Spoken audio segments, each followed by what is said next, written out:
Hello, hello everyone. Nice. Well, about to say nice to see you, but thanks to the Met Office for inviting me to share the users' side of the story. Apologies for the lack of pictures. I certainly can't rival anything that Claire or Lizzie have shared. So where did this all start in the first place in terms of working with the Met Office? As Claire said, we're going back about 3 years now. Oh, sorry, Claire, next slide. So like many city councils, we have a close working relationship with our city's universities. So the Cabot Institute, which is part of Bristol Uni, had been approached by the Met Office about developing these climate services and wanted to talk to cities about this. So they got in touch with our team. As the City Council's lead on climate change adaptation, I've been trying to get a route into the Met Office for a while. And as our climate adaptation work was growing, we very much recognised the need to fill an evidence gap in terms of heat risks. I wanted to make the most out of the soon to be released UK CP18 data set. I had vivid memories of UK CP09, juggling the complexity of the user interface, probabilities, trying to dredge up statistics from my studies many years previous. So having access to the Met Office's expertise and bridging that gap between the science and the practitioner sounded like a brilliant opportunity. Next slide, please. So in terms of, as Claire talked about earlier, defining the user need has been a critical part of this process in developing these prototypes. So at the start, I think it's fair to say I had a very long shopping list of things, and over time it's kind of whittled down to, I think, 3 key things really: about communicating the climate challenge, helping us address urban heat risks, and really making the most out of Met Office data and services, whether it's stuff that's available now or stuff that's going to come on stream with time. So yes, one of the very first things we worked on was the climate fact sheets. This was our key mechanism for extracting and articulating Bristol's headlines from the national data set. I was also very keen to try and explain some of the underpinning science to people in as kind of a simplistic way as possible, and not making presumptions about what people did and didn't know. These fact sheets were first aired at a couple of events we held last autumn, both focusing on heat vulnerability and health risks. One was with practitioners such as building experts, public health, highways, from both in the council and external. And another one was with our politicians, a group called the Scrutiny Commission, which focused on heat risks and health, and we did various workshops with politicians there.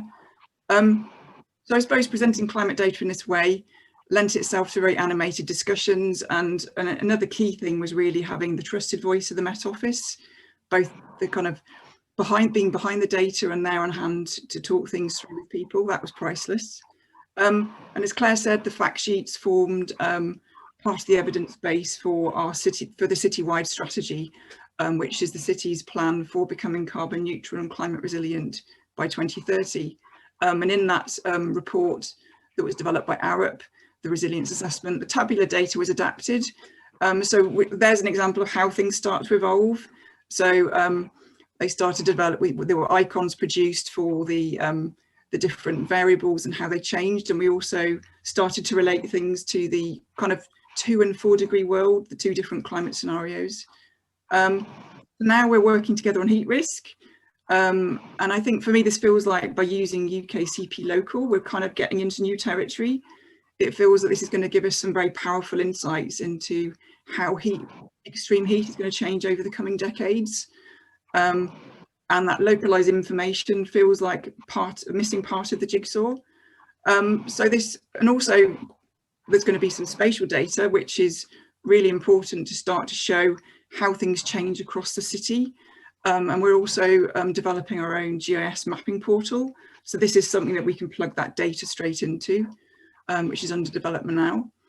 And something else that we're doing with the support of an embedded researcher funded through the UK Climate Resilience Programme is developing an urban heat resilience plan. So this provides an opportunity to bring together the Met Office data, various other sorts of data. We have stuff on land surface temperature to start to relate problem areas to services to possible solutions.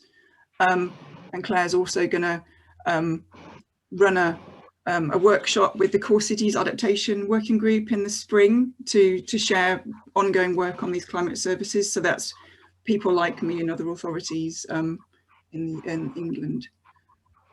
So I suppose the last, sorry, next slide, please, Claire.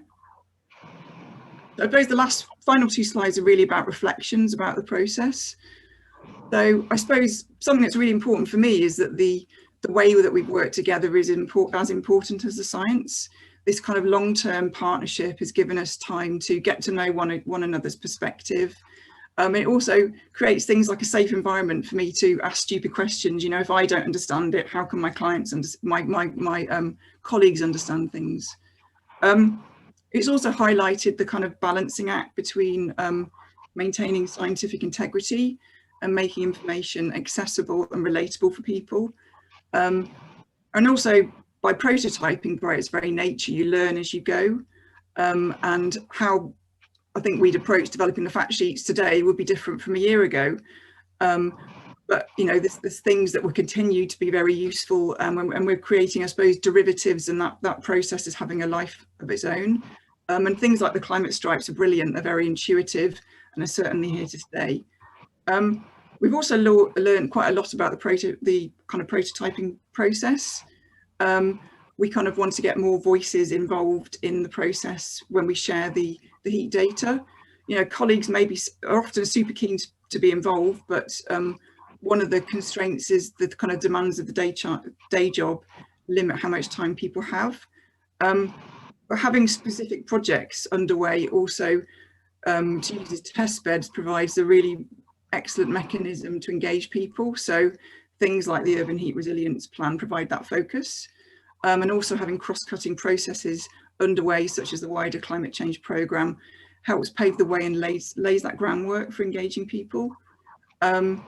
Just to finish, I suppose I was thinking about just some of my tips for developing climate services generally for local authorities. And I suppose three things. One is about allowing for that local context. It's and that's not just about the climate, it's about thinking about how climate resilience has been approached, sorry Claire, at the local level. And it's about identifying typical council services and functions which can benefit from direct support. So you know, this needs to work for people who are quite advanced, into authorities who are quite advanced on their climate journey, but it also needs to work for local authorities who are just kind of starting out and who might lack the supportive structures and resources. I mean, for example, roles like mine aren't typical. Some people who are covering adaptation have to juggle it alongside carbon neutral, sustainability, and a whole raft of responsibilities.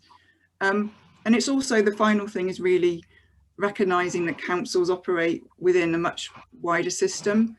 Climate resilience and indeed city resilience is very much a collective effort and will require significant system change. So it's also thinking about what other areas need influencing upstream, such as regulations, design standards, etc., because changing those very much provides the fertile ground for resilience at a local level. So that's everything from me, and thanks for listening.